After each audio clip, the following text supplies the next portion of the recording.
তো আমি ট্রেনের মধ্যে কালকে আসার সময় ছেলেকে নিয়ে হসপিটালে গেছিলাম। তখন আসার সময় দেখো একটা পাগলি কীভাবে ট্রেনের মধ্যে রড ধরে কীভাবে ঝুলছে, আর ভীষণ রিস্ক নিয়ে, দেখো তোমাদেরকে দেখাবো, ভীষণ রিস্ক নিয়ে সেই রডের ভিতরে খুব আনন্দ করে চলছে।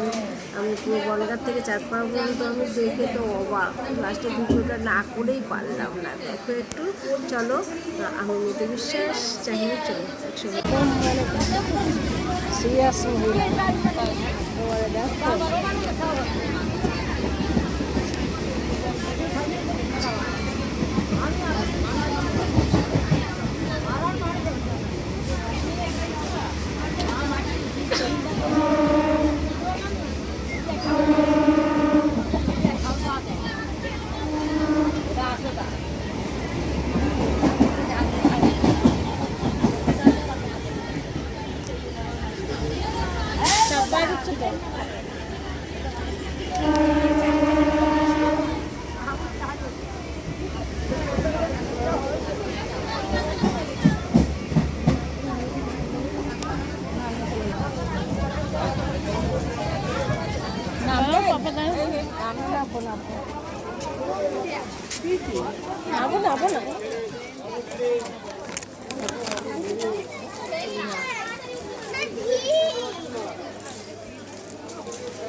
একটু